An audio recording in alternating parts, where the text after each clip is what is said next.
నల్గొండ, వరంగల్, ఖమ్మం పట్టభద్రుల నియోజకవర్గం నుంచి పోటీ చేస్తున్న మల్లన్న గెలుపు ఓటములు అధికార కాంగ్రెస్ పార్టీ మీద ప్రభావం చూపించే అవకాశం ఉంది. తీవ్రమైనటువంటి ప్రభావం చూపించే అవకాశం ఉంది. తీన్మార్ మల్లన్న ఒక పబ్లిక్ ఫిగరు, జర్నలిస్ట్గా బయటకు వచ్చిండు, ఒక చరిత్ర సృష్టించిండు. ఇంతకుముందు కూడా ఆయన ఇదే కాన్స్టిట్యున్సీ నుంచి పోటీ చేసిండు, ఇండిపెండెంట్గా 2వ స్థానంలో నిలిచిండు. అప్పుడు అధికార పార్టీ నుంచి పోటీ చేసినటువంటి పల్లా రాజేశ్వరరెడ్డి గెలిచిండు. ఆయన అధికారాన్ని, డబ్బును విచ్చలవిడిగా ఉపయోగించి గెలిచిండు అనేది ఆరోపణలు కూడా ఉన్నాయి. అయినప్పటికీ తీన్మార్ మల్లన్న 2వ స్థానంలో నిలిచిండు. ఇప్పుడు అధికార పార్టీ అభ్యర్థి అంతకంటే మల్లన్న బలంగా తయారైండు. ఇప్పుడు గెలుపు అనేది నల్లేరు మీద నడక కావాలి. కానీ రాజకీయాలు అటు ఇటుగా కొన్ని జరుగుతున్నాయి. మల్లన్న గెలుపు, ఆయనకు వచ్చే లీడు, ఈ సందర్భంలో జరుగుతున్నటువంటి రాజకీయాలు కాంగ్రెస్ పార్టీకి ఇబ్బందికరంగా భవిష్యత్తులో పరిణమించే అవకాశం ఉంది. జనరల్గానైతే అధికార పార్టీ అభ్యర్థి మల్లన్న ఆటోమేటిక్ గెలవాలి, ఓకే గెలుస్తాడు. కానీ ఆయనకు వచ్చే లీడుని బట్టి కూడా అంచనాలు ఉంటాయి. ఎందుకంటే ఆయనకు ఆధిక్యత తగ్గితే 2 కారణాలు బేరీ చేసుకుంటారు. ఒకటి, కాంగ్రెస్ పార్టీ మీద ఈ 5-6 నెలల కాలంలో ప్రజాభిప్రాయం తగ్గింది, ప్రజాభిప్రాయం మారింది అనేది ఒక కారణం. అయితే అది ప్రభుత్వం మీదన, స్థానికంగా ఉన్నటువంటి ఎమ్మెల్యేల మీదన, మంత్రుల మీదన అనేది మళ్ళీ ఒక ప్రశ్న. దాన్ని సమీక్షించుకోవాల్సిన అవసరం ఏర్పడుతుంది.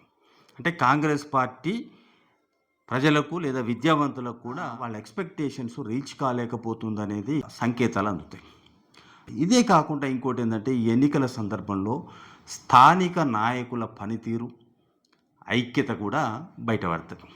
అంటే అసెంబ్లీ ఎన్నికలప్పుడేమో ఎవరికి వాళ్ళు నేను గెలవాలి, నేను ఎమ్మెల్యే కావాలి, నేను మంత్రి కావాలని కొట్లాడి జన సమీకరణ చేసి బాగా 24 గంటలు కొట్లాడినటువంటి నాయకులు ఒకసారి వాళ్ళ పదవులలో సేద తీరుతున్నట్టుగా అనిపిస్తుంది. అంటే మేము ఒక్కలం బాగుంటే చాలు, మా పార్టీ ఎడిపోయినా పర్వాలేదు, మా ముఖ్యమంత్రికి బదనామైనా పర్వాలేదు, మా పార్టీలో ఇంకోటి గెలవకున్నా పర్వాలేదు, మా పదవులు అయితే భద్రంగా ఉన్నాయి కదా అనే ఆలోచనతో ఉన్నట్టుగా అనిపిస్తుంది. ఇంకా కొంతమందికి ఏంటంటే, నా కాన్స్టిట్యున్సీలో నేను తప్ప ఇంకోటి గెలవద్దు, ఇంకెవడన్నా వస్తే ఇక్కడ ఆధిపత్యం ఉంటుంది, ఇంకో తలకాయ నొప్పులు ఉంటాయి, నేను ఒక్కనే ఉండాలి అనే ఆలోచనలు కూడా, ఈ మితిమీరినటువంటి ఫ్యూడల్ ఆలోచనతో ఉన్న వాళ్ళు కూడా ఉన్నారు.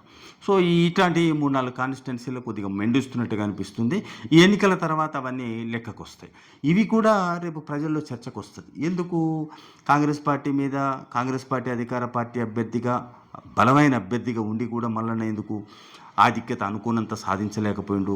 ఒకటి పార్టీ కారణమా, ప్రభుత్వం కారణమా, ఎమ్మెల్యేలు కారణమా, మంత్రులు కారణమా? అయితే ఎవరు? ఇది ఒక చర్చకు వస్తుంది. సాధారణంగా ఎటువైపు పోతుందంటే, ఎమ్మెల్యేలు మంత్రుల వైపు వేలెత్తి చూపాల్సిన పరిస్థితి ఏర్పడుతుంది.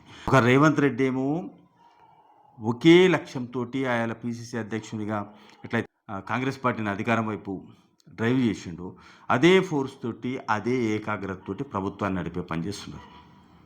కానీ ఆ క్యాబినెట్లో చేరినటువంటి వాళ్ళు లేదా ఆ పార్టీ ఆయన వేవులో గెలిచినటువంటి ఎమ్మెల్యేలు మాత్రం సొంత ఎజెండాల మీద పనిచేస్తున్నారు.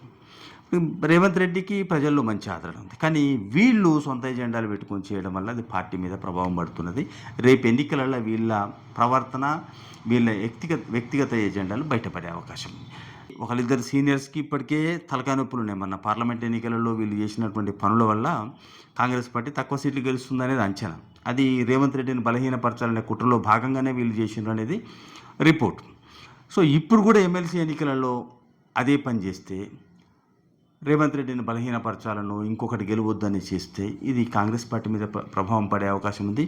ముఖ్యమంత్రికి, సీనియర్ నాయకులకు, సీనియర్ మంత్రులకు గ్యాప్స్ పెరిగే అవకాశం ఉంది. ముందే వీళ్ళ మధ్యన అతుకుల బొంత. ఎందుకంటే ఆయన ముఖ్యమంత్రి అవకాశం వచ్చినప్పుడు వ్యతిరేకించిన వాళ్ళు అనివార్య పరిస్థితులలో లేదా గత్యంతరం లేక క్యాబినెట్లో మంత్రులుగా చేరి కొంతవరకు తల వంచుకొని బతుకుతున్నారు. సో ఎక్కడెక్కడ అతుకు పెట్టినట్టే ఉంది. ఇప్పుడు వీళ్ళ చేష్టల వల్ల ముఖ్యమంత్రికి వీళ్ళకు గ్యాప్స్ వచ్చే అవకాశం ఉంది. అది భవిష్యత్తుకు ఎటువైపు దారితీస్తుందో తెలియదు. ఒకవేళ తీర్మానం మల్లన్నకే ఇటువంటి వెనుపోటు పొడిచి ఏమన్నా ఫలితం అటు ఇటు ఆయనకు నెగిటివ్గా వచ్చి ఉంటే కనుక కాంగ్రెస్ పార్టీనే ఇబ్బంది పడే అవకాశం ఉంటుంది. రాష్ట్ర ప్రభుత్వం కూడా ఇబ్బంది పడే అవకాశం ఉంటుంది. ముఖ్యమంత్రి రేవంత్ రెడ్డి కూడా ఇబ్బంది పడే అవకాశం ఉంటుంది. ఎందుకంటే మల్లన్న ఆ పార్టీ కార్యకర్తగా, రేవంత్ రెడ్డి అభిమానిగా ఆయన పనిచేసే అవకాశం ఉంటుంది. కానీ సోషల్ మీడియా నుంచి అటాక్స్ మొదలయ్యే అవకాశం ఉంది. ఎందుకంటే పీకి పాకాన పెడతారు కదా! ఇప్పుడు బీఆర్ఎస్ ఎందుకు ఓడిపోయిందనేది 5 నెలలైనా మాట్లాడుకుంటున్నప్పుడు ఎంపీ ఎన్నికల ఫలితాల మీద, ఎమ్మెల్సీ ఎన్నికల ఫలితం మీద ఎందుకు మాట్లాడుకుంటుంటారు? ఇదంతా ఒక 5 నెలల వరకు మళ్ళీ మినిమమ్ కీమా కొడతారు. సో, ఎవడు ఏం చేసిండు? ఎవడు వెన్నుపోటు పొడిచిండు? ఎవని సొంత ఎజెండా ఏంది? ఎందుకు ఏ ఫలితం వచ్చింది? ఏ బూతులు ఎట్లొచ్చింది? ఏ కాన్స్టిట్యున్సీలు ఎంతొచ్చింది? అనేది మొత్తం స్కానింగ్ రిపోర్ట్ బయటకొస్తది. దీనివల్ల ఆ వ్యక్తులు, ఆ నాయకులు బలహీనపడే అవకాశం ఉంది. సో, మల్లన్నకు ఒరిగేదేమి లేదు. మల్లన్న అట్లా కూడా సానుభూతి పొందుతాడు మల్లన్న.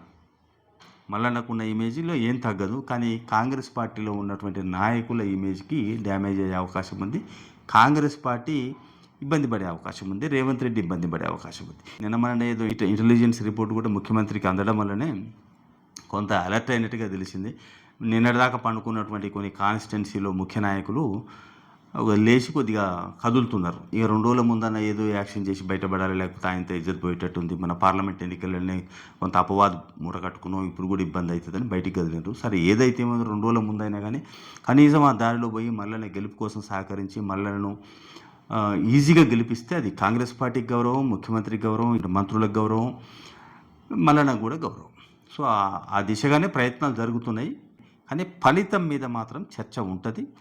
అది మంచి చేసిన వాళ్ళకు మంచి ఫలితం ఇస్తుంది. డ్రామాలు ఆడిన వాళ్ళకు ఇబ్బందికరంగా మారుతుంది.